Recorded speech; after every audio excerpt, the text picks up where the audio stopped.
Good evening everyone, my name is Aizaruku Yamamoto and I will be talking about equipment and the mechanics behind it tonight.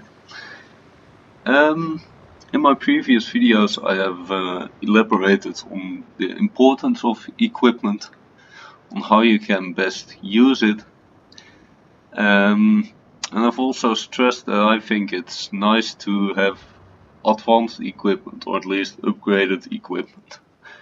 In this video I will be explaining how you can improve this equipment in quality. I will explain the different mechanics behind it, and I will also see what effect it has on one particular aircraft. And I will do so on quite a funny aircraft, and you are not going to expect this, I think. The aircraft that we are currently seeing here is a Tier 8 premium Chinese fighter, and fighters are generally quite good at maneuvering.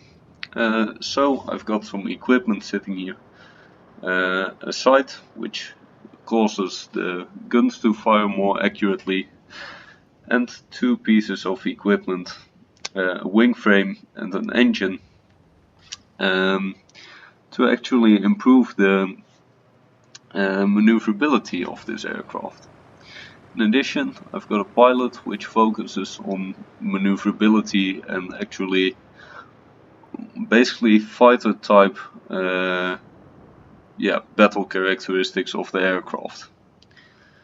So, the equipment. Over here we have the ultimate gyroscopic sight, and I have upgraded it all the way to the end. Now there are multiple ways to do this, and I will go over this in a second. Over here I have an advanced wing frame, which is already quite far upgraded, and then I have an ultimate lightweight power unit, which seems a bit different than the previous ultimate. Now let's see. The thing that can happen with this ultimate power unit is that it may still be calibrated. If we look over here, we can't enhance it any further.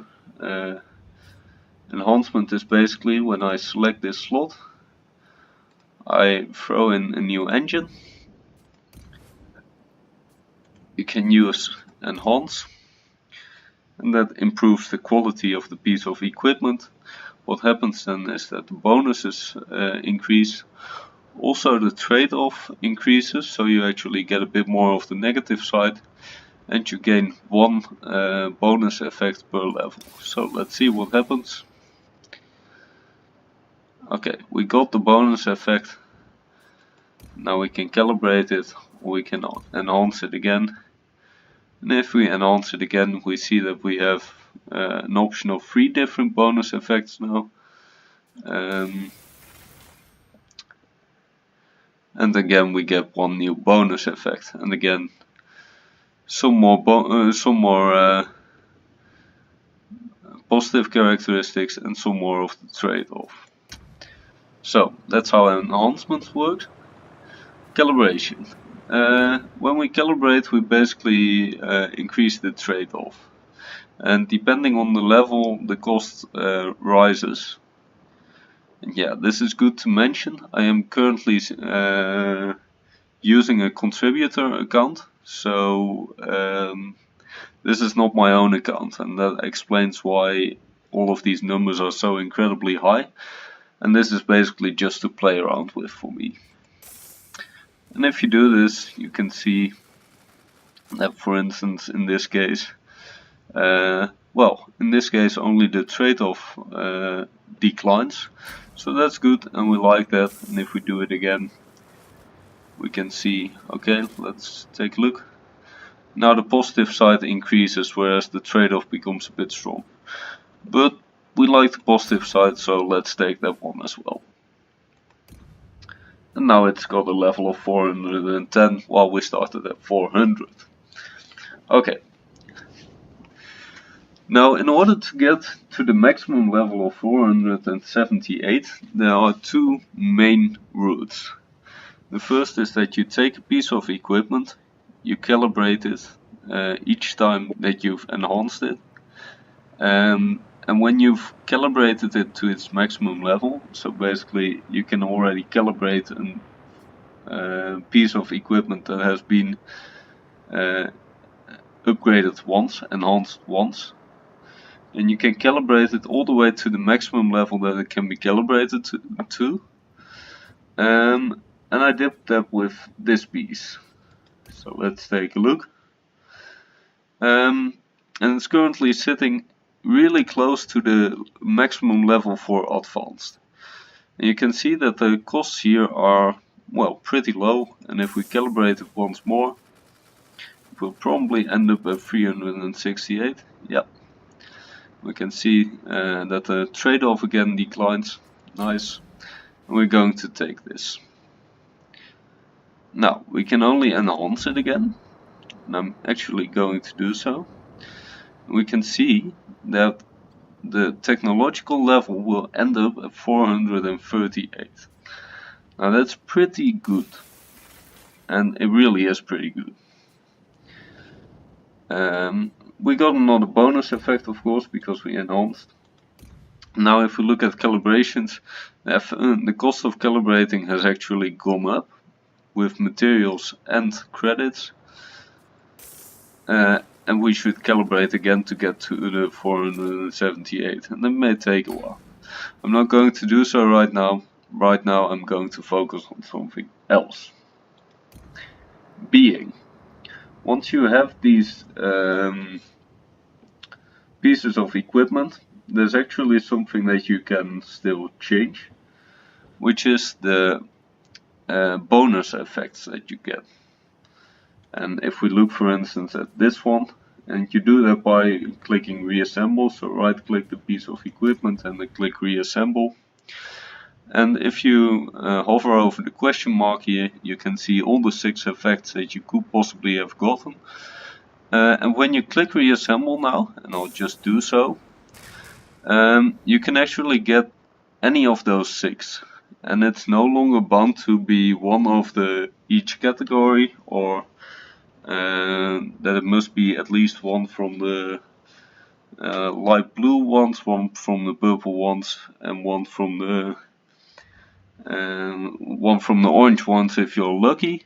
It can be anything, so it can also be 2 ultimate effects, and that's really nice. Now I'm not going to focus on this one for now, because I want to show something else. Being. Of course, this is a fighter, and I've worked up the maneuverability pretty nicely now. But we can also do this with an aircraft for which it seems a bit unlikely to do so. And that would be a ground attack. The IL-10M. The IL-10M is a ground attack aircraft, a Chinese ground attack aircraft also, which doesn't quite follow the normal rules of ground attack aircraft, in the sense that it's much lighter than normal ground attack aircraft, but it's also much more maneuverable. Now what I'd like to try out is what happens if I build this thing for maneuverability.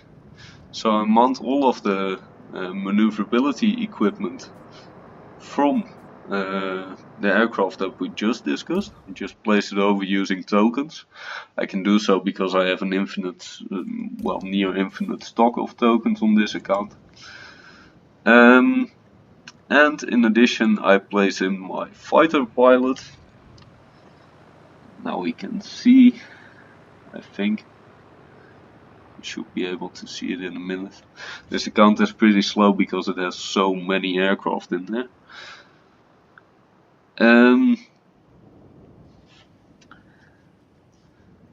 Yeah, okay.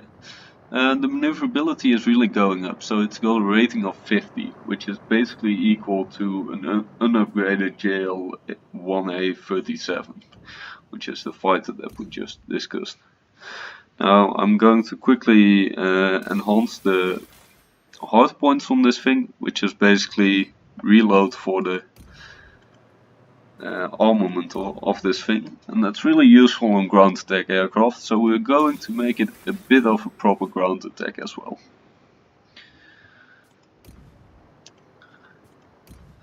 Let's go, and once more.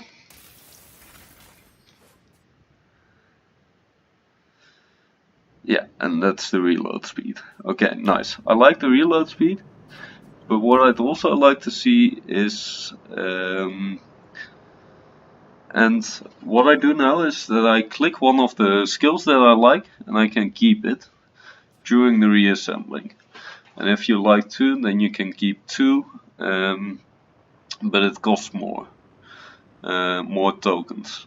And of course I have all these tokens, but when you don't have this many, then you have to consider, okay, do I want to spend my tokens on this? And basically I'm looking for the particular effect now for rocket reload speed. I'm just going to roll this a couple of times. Let me get away the rocket accuracy, because I'll have more chance. Yeah, there it is. And now we can see that I actually have 2 of the top effects. If I unlock this one again. And that's what I wanted to see. For now I'm not mounting the third or the last equipment slot. What I just want to try now is how this thing actually plays in battle. And I'm just going to do so real quickly.